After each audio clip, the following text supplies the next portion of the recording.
नमस्कार दोस्तों, मैं आप सभी का इस वीणा पाणी संस्कृत क्लासेस यूट्यूब पर स्वागत करता हूं। दोस्तों, सबसे मुख्य बातें किसी भी प्रतियोगी परीक्षाओं में सफलता पाने के लिए है उस परीक्षा को लेकर के हमारी निरंतरता हमें कठिन से कठिन परीक्षाओं में सफलता दिलाती है। इसीलिए इस नेट एग्ज़ाम को लेकर के भी हम लोगों में एक निरंतरता होनी बहुत आवश्यक है। यदि हम निरंतर पढ़ाई नहीं करेंगे तो नेट एग्ज़ाम निकालने का ये जो सपना है प्रायः पूरा नहीं हो सकता है, क्योंकि ये खेल नहीं है। आप सभी जानते हैं, यहाँ पे मेहनत करना पड़ेगा, आपको पढ़ना पड़ेगा, नियमित रूप से पढ़ना पड़ेगा।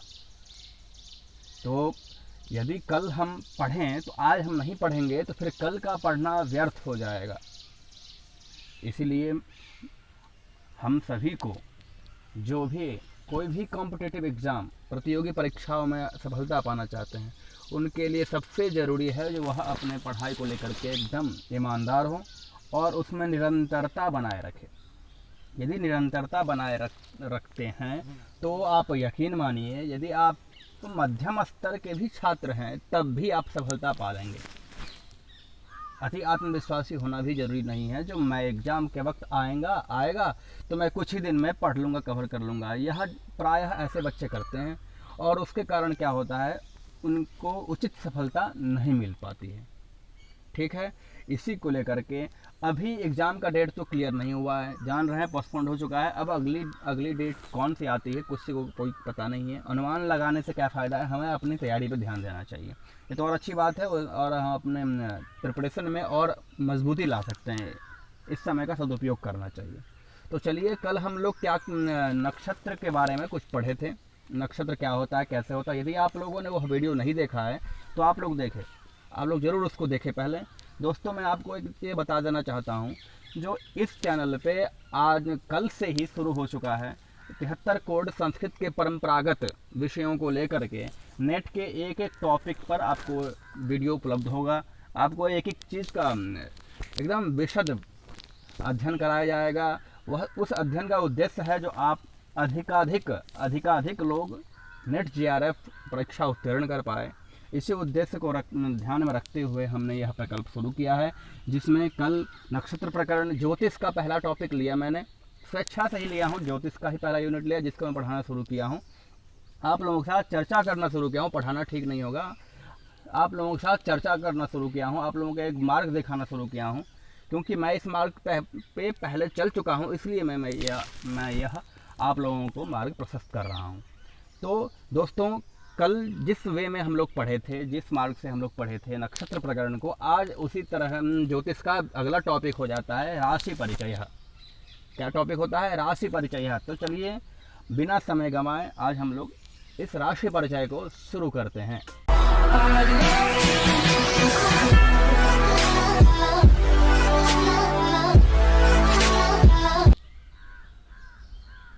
तो सबसे पहले नक्षत्र जानते हैं आप लोग। नक्षत्र कितना है?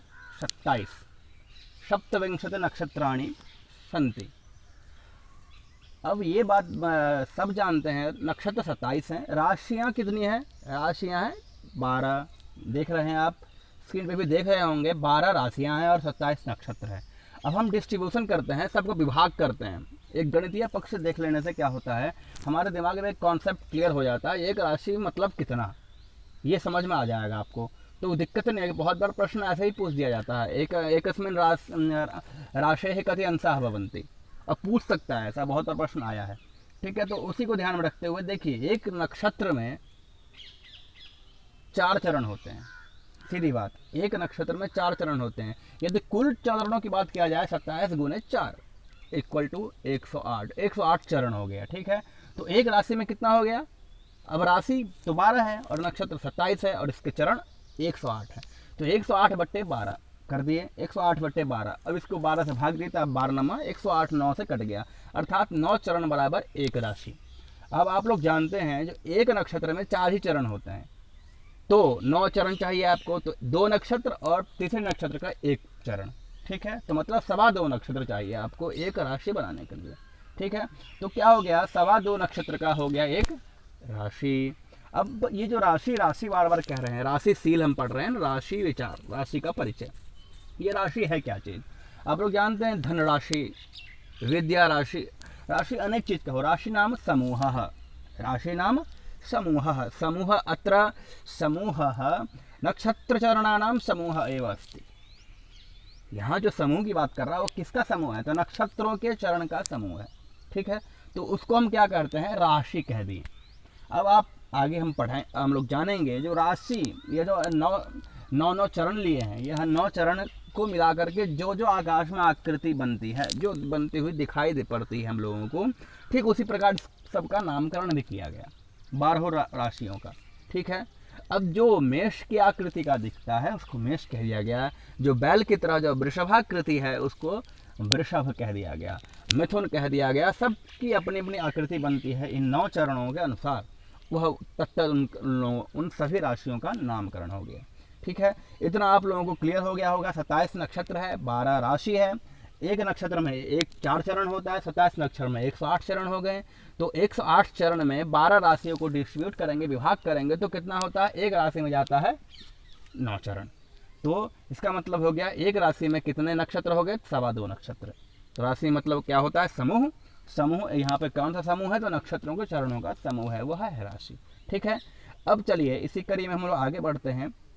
तो देखिए यहाँ पे बहुत ध्यान देने वाली बात है, आप लोग यह तालिका देख के घबराएं नहीं, जो ये तालिका कैसे याद किया जाएगा। बहुत ही ज्योतिष में एक एक चीज़ लॉजिक से बिठाया हुआ है।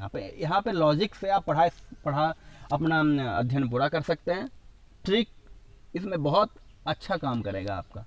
ट्रिक वही सब ध्यान से आप पढ़ेंगे, लोग देखेंगे हम आप लोगों का एक आसान से आसान रास्ता बताने का कोशिश कर रहा हूँ, जिससे आप लोग को बिल्कुल ही परेशानियाँ ना हो। ज्योतिष से तो बिल्कुल ही आपको घबराने की आवश्यकता नहीं है, मैं उसी प्रकार से आपको समझाने की कोशिश कर रहा हूँ। यहाँ पे सबसे पहले देखिए, यहाँ पे एक तालिकाएँ हैं, 12 राशियाँ हैं, मेष, वृषभ, मिथुन, कर्क, सिंह, कन्या, तुला, वृश्चिक, धनु, मकर, कुंभ एवं मीन। इस सभी राशियों के बहुत सारी चीज़ें हैं। ठीक है, इन सभी का स्वामी कौन है जान लेंगे। पुरुष स्त्री संज्ञा है, आपको क्रूर स्वामी ये भी संज्ञा है। स्वभाव कैसा है कौन सी राशियाँ का, कौन सी राशि किस दिशा का स्वामी है वो भी आ जाएगा। सम और विषम ये भी एक राशियों की संज्ञा है। पृष्ठोदयादि संज्ञा है, द्विपदादि संज्ञा, इतने बहुत सारे संज्ञाओं के बारे में आज हम लोग जानेंगे। इस एक तालिका से आप राशियों के बारे में एक अच्छा खासा परिचयात्मक दृष्टिकोण आपकी बन जाएगी। तो देखिए शुरू करते हैं। मेष राशि का स्वामी क्या हो गया, मेष राशि का स्वामी है मंगल, वृषभ का शुक्र। ये आपको याद करना होगा, एक सिस्टम में आप इसको याद कर लेंगे तो रोज रोज इसको देखते हैं तो आपको याद हो जाएगा। मेष का मंगल, वृषभ का शुक्र, मिथुन का बुध, कर्क का चंद्रमा, सिंह का सूर्य, कन्या का बुध, तुला का वृश्चिक, तुला का कौन हो गया शुक्र, वृश्चिक का हो गया मंगल, धनु का हो गया गुरु, मकर का हो गया शनि, कुंभ का हो गया शनि और मीन का हो गया गुरु। इसको याद रखने का सबसे अच्छा ट्रिक क्या है, देखिए कुछ ग्रह ऐसे हैं जो दो राशियों के स्वामी हैं। वैसे ग्रहों का आप इकट्ठा कर लीजिए, अलग कर दीजिए। तो मंगल, शुक्र, गुरु और शनि, मंगल, शुक्र, गुरु और शनि, यह 4 ग्रह जितने हैं वह क्या है, 2 राशियों के स्वामी है। जैसे मंगल को ले लीजिए, मंगल जो है मेष और वृश्चिक का स्वामी है। ठीक है, आप शुक्र को ले लीजिए तो वृष और तुला का है। आप बुध को ले लीजिए, 4 नहीं 5, बुध को ले लीजिए तो आपको मिथुन और कन्या का है। अब शनि को ले लीजिए तो क्या हो गया, शनि मकर और कुंभ का है। गुरु को ले लीजिए तो धनु और मीन का है। तो अब बचा क्या, बचा आपका कर्क, सिंह, कर्क, सिंह और बस कर्क, सिंह, 2 ही राशि बचा आपका, चंद्रमा और कर्क का हो गया चंद्रमा स्वामी और सिंह का हो गया सूर्य। इस प्रकार से आप राशियों के स्वामियों को याद कर सकते हैं। ठीक है, फिर आइए पुरुष स्त्री संज्ञा। अब पुरुष स्त्री संज्ञा, मेष यदि पुरुष है तो वृषभ स्त्री है।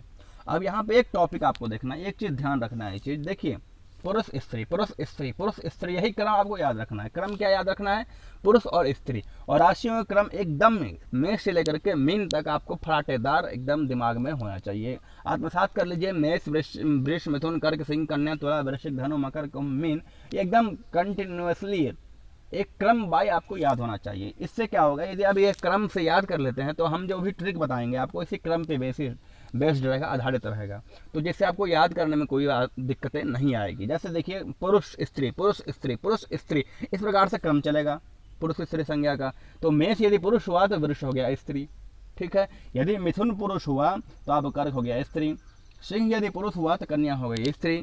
तो इस प्रकार से पुरुष स्त्री संज्ञाओं को आप याद कर सकते हैं। तो यह राशियों के क्रम से आप यह पुरुष स्त्री संज्ञा के क्रम को निर्धारित कर सकते हैं, ठीक है। अब क्रूड सौम्य राशियों के भी क्रूड सौम्य ग्रह भी होते हैं और राशियाँ भी होते हैं, ठीक है, राशियाँ भी होती है। तो उसको हम देखेंगे। तो क्रूड सौम्य, क्रूड सौम्य, क्रूड सौम्य, क्रूड सौम्य, यह इसका क्रम चलेगा। ठीक उसी प्रकार जैसे प्रकार मेष यदि क्रूड है तो वृषभ हो गया सौम्य, फिर मिथुन क्रूड है तो कर्क हो गया सौम्य। तो इस प्रकार से क्रूड सौम्य का भी क्रम चलेगा, ठीक है, 1 by 1 चलते रहेगा। अब देखिए स्वभाव, राशियों के 3 प्रकार के स्वभाव बताए गए हैं शास्त्रों में, चर, स्थिर और दुस्वभाव। कुछ ऐसे राशि हैं जो चर हैं, एकदम चलते रहते हैं, कभी रुकते नहीं है, ठीक है, चर स्वभाव है उनका, चलायमान स्वभाव है। कोई स्थिर राशि है, कुछ स्थिर स्वभाव है, वह जहाँ जाते हैं वहाँ रुक जाते हैं। उस प्रकार के ऐसे लोग स्थिर स्वभाव के हो जाते हैं जो जिस पे इन राशियों का अधिक प्रभाव होता है। दुस्वभाव राशि वह क्या होता है, ना स्थिर होता है ना चर होता है, दोनों प्रकार के, जैसा स्थिति वैसा हो जाएगा। चर वाली स्थिति में चर हो जाए, चलने लगेगा, यहाँ रुकना होगा वहाँ रुक जाएगा, ऐसे लोग होते हैं, ठीक। 3 प्रकार के स्वभाव हो गए। अब कौन सी राशि क्या है, तो देखिए क्रम है चर, स्थिर, दुस्वभाव, चर, स्थिर, दुस्वभाव। तो आपको मेष, वृष, मिथुन, तो मेष हो गया चर, तो वृष हो गया स्थिर, मिथुन हो गया दुस्वभाव। ठीक इसी प्रकार 3 आपका स्वभाव हो गया, 3 राशि की जगह 12। इस प्रकार से करते करते अंतिम आ जाएगा आपका दुस्वभाव राशि मीन, ठीक है। तो आप क्रम से देख सकते हैं। आप यदि आप राशियों के 12 राशियों का एक क्रम से नाम याद रख लेते हैं तो आप बहुत सारे समस्याओं से बच जाएंगे। आपको आपके दिमाग में संदेह बहुत कम आएगा, संदेह नहीं होगा, बिल्कुल नहीं होगा। तो आप जान गए चर, स्थिर, दुस्वभाव में आपको कोई परेशानियां नहीं आनी चाहिए। अब दिशाओं को बारे में, दिशाओं को लेकर के क्या कह सकते हैं। अब दिशा, आप घड़ी को देखे होंगे, घड़ी जो घूमती है दक्षिणावर्त घूमती है घड़ी, ठीक है, दक्षिणावर्त घूमती है। आप परिक्रमा करते हैं, दक्षिणावर्त करते हैं, उसी परिक्रमा वक्त घूमना है आपको। पूर्व से ले लीजिए, आप मेष है तो पूर्व राशि का स्वामी है, ठीक है, तो पूर्व से लेकर के दक्षिणावर्त घूमेंगे तो मेष के बाद पूर्व है तो पूर्व के बाद क्या आएगा, उत्तर, बिल्कुल नहीं, यही ध्यान देना है। पूर्व के बाद आएगा दक्षिण, ठीक है, तो दक्षिण, फिर पश्चिम, फिर उत्तर, पूर्व, दक्षिण, पश्चिम, उत्तर, पूर्व, दक्षिण, पश्चिम, उत्तर, इस प्रकार के 4 दिशाओं का क्रम चलेगा। तो पूर्व के बाद दक्षिण, दक्षिण के बाद पश्चिम, पश्चिम के बाद उत्तर। तो इसी प्रकार से मेष यदि हो गया पूर्व तो वृष हो जाएगा दक्षिण, मिथुन हो जाएगा आपको पश्चिम और कर्क हो जाएगा आपका उत्तर। ये ध्यान रखना है, ठीक है। इस प्रकार से आप क्या हो गए, दिशाओं के स्वामियों के बारे में जान जाएंगे। अब देखिए सम विषम संज्ञा का क्या क्रम है। तो पहला हो गया आएगा यदि विषम तो दूसरा हो जाएगा सम, तीसरा हो जाएगा यदि विषम, चौथा हो जाएगा सम। आप सम संख्या विषम संख्या से भी परिचित होंगे। यदि आप सम संख्या विषम संख्या से परिचित हैं तो आपको यदि क्रम से याद रखते हैं, यदि 7 नंबर की राशि कौन सी है, तुला राशि है। तुला राशि क्या हो गया, 7 कैसी संख्या है, सम या विषम संख्या, तो विषम संख्या है। तो देखिए तुला राशि के बाद विषम संख्या लिखा हुआ है। तो आप यदि क्रम से याद रखते हैं तो ऑटोमेटिकली आपको याद हो जाएगा। नहीं तो आप क्रम बाय रखिए, सम एक विषम तो सम, विषम सम, विषम सम, विषम सम, ऐसे। यहाँ पे सम से शुरू नहीं करना है, विषम से शुरू करना है, ठीक है, ध्यान रखिएगा ये चीज़। अब पृष्ठोदय आदि संज्ञा क्या है, तो देखिए मेष, कुछ राशियाँ ऐसी है जो पृष्ठोदय है, पृष्ठभाग से उदय होते हैं। कुछ राशियाँ ऐसे हैं जो शीर्षोदय होते हैं, शीर्ष भाग से उदय होते हैं। कुछ राशियाँ ऐसी होती है जो उभयोदय हैं, पृष्ठोदय और शीर्षोदय दोनों होते हैं, ठीक है। ऐसी राशियों में कुछ श्रेणियाँ हैं, देखिए। अब इसमें कुछ राशियों का आपको अलग कर देना होगा। जैसे अभी हम पृष्ठोदय राशि देखें तो मेष, वृष और मेष, वृष, कर्क, धनु, मकर, मेष, वृष, कर्क, धनु, मकर, ये हो गया पृष्ठोदय राशि। अब शीर्षोदय में देखिए मिथुन, सिंह, कन्या, तुला, वृश्चिक और कुंभ, ये हो गया। अब उभयोदय कौन हो गया, उभयोदय हो गया आपका मीन, ठीक है। अब द्विपदादि संज्ञा, द्विपदादि संज्ञा क्या है। अब भैया देखिए, जो पदार्थ संज्ञा को भी एक तरह से समझना होगा। जैसे चतुष्पद हो गया, चतुष्पद कितने राशियां हैं? चतुष्पद में महेश हो गया, वृष हो गया, और आपका सिंह हो गया, और धनु का उत्तरार्ध जो होता है वो आता है, उत्तरार्ध मतलब एक राशि, ठीक, धनु का एक चरण आ गया, ठीक, धनु का उत्तरार्ध, ये हो गया आपको चतुष्पाद, ठीक है। अब द्विपद आ जाए, द्विपद राशि कौन है? मिथुन, मिथुन के बाद आ गया आपका कन्या, कन्या के बाद आ गया तुला, तुला तुला तुला तुला के बाद तुला के बाद आ जाएगा आपका कुंभ, ठीक है। अब आ जाए जलचर में, जलचर में कौन है? कर्क, और मकर का उत्तरार्ध, और मीन, ये हो गया जलचर, ठीक है। यहाँ तक समझ में आ गया आपको, जलचर आ गया। अब कीट क्या है? कीट एक ही है इसमें, कीट वृश्चिक, वृश्चिक जो है कीट है, यह एक ही है, यहाँ ध्यान, यहाँ कोई कम छोड़ने वाली बात नहीं है। कीट संज्ञा केवल वृश्चिक को मिला है और किसी को नहीं मिला।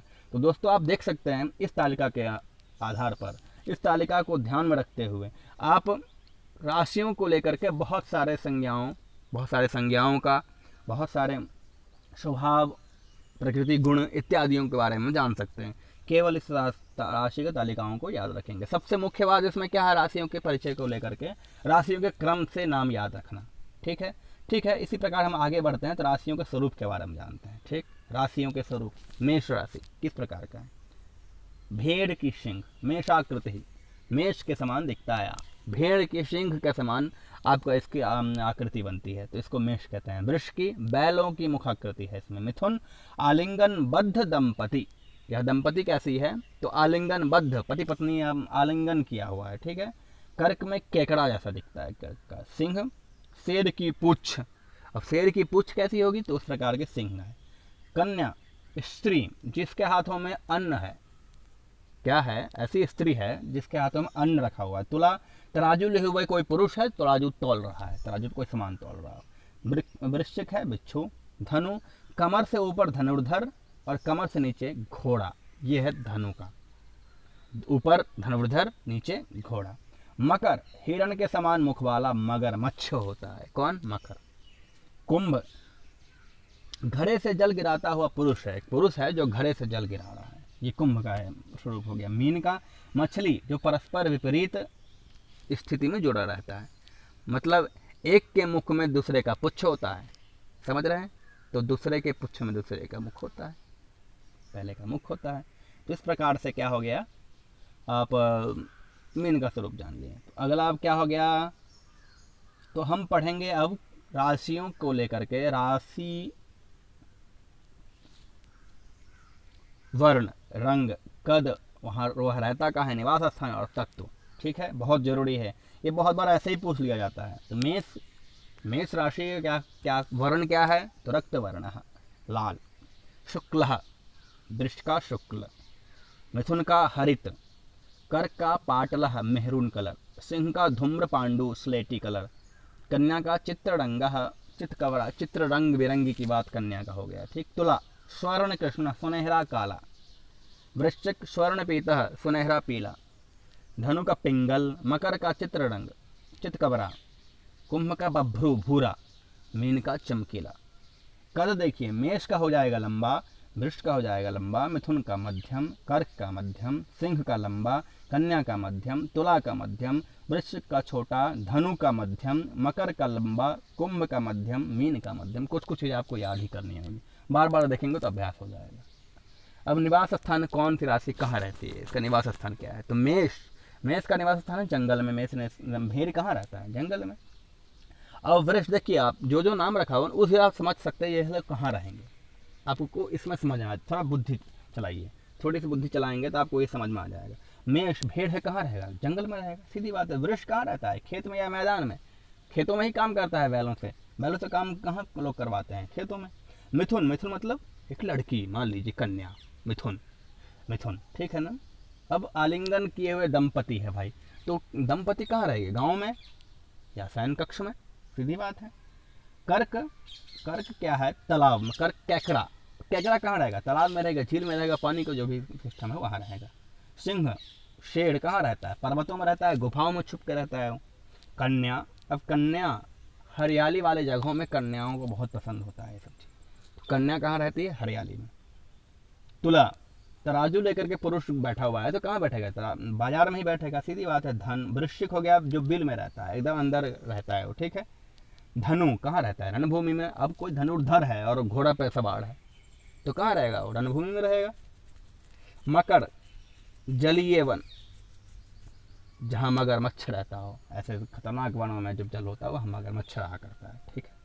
कुंभ, मिट्टी वाले क्षेत्र, कुंभ जहाँ मिट्टी वाला, घड़ा, घड़ा किससे बनता है? मिट्टी से बनता है, मिट्टी वाले क्षेत्र में कुंभ रहता है। मीन, जल में रहता है, ठीक है। मीन कहाँ रहता है? जल में। अब तत्व के बारे में जानेंगे। मेष, अग्नि तत्व, अग्नि, पृथ्वी, आकाश और जल, 4 तत्व है ना। क्षिति, जल, पावक, गगन, ठीक, 4 तत्व। ये 4 तत्वों का आप एक एक प्रकार क्रम से याद रखिए आप। अग्नि, पृथ्वी, आकाश, जल, अग्नि, पृथ्वी, आकाश, जल, 4 राशियों क्रम से ही है वही। देखिए, यदि अग्नि मेष है तो वृष मिथुन है, वृष जो है पृथ्वी है, मिथुन जो है आकाश है और कर्क जो है जल है, ठीक। इसी प्रकार से आप सबका तत्व जान जाएंगे।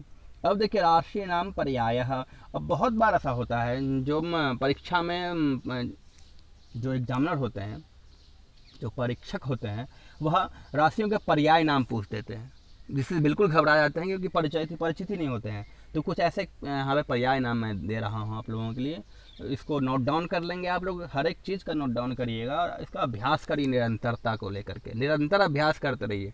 एक बार पढ़ने से नहीं आएगा, बार बार उसको देखना पड़ेगा। क्योंकि हम समझ सकते हैं जो नेट जो तैयारी करता है तो बहुत सारे ऐसे विषय को हम लोग पढ़ते हैं जिससे हमें कभी वास्ता नहीं रहता है, कोई वास्ता नहीं रहता है। तो नए विषयों को आप अपने बुद्धि में बोधिस्त करने के लिए एक बार में नहीं होगा, उसको बार बार देखिए, वीडियो को देखिए, ऑडियो सुनिए। वीडियो ऑडियो साइंस प्रूफ कर चुका है, जो हम वीडियो ऑडियो जो जिस चीज़ में हम देखते हैं तो हमारा दिमाग लंबे समय तक उसको याद रख पाता है।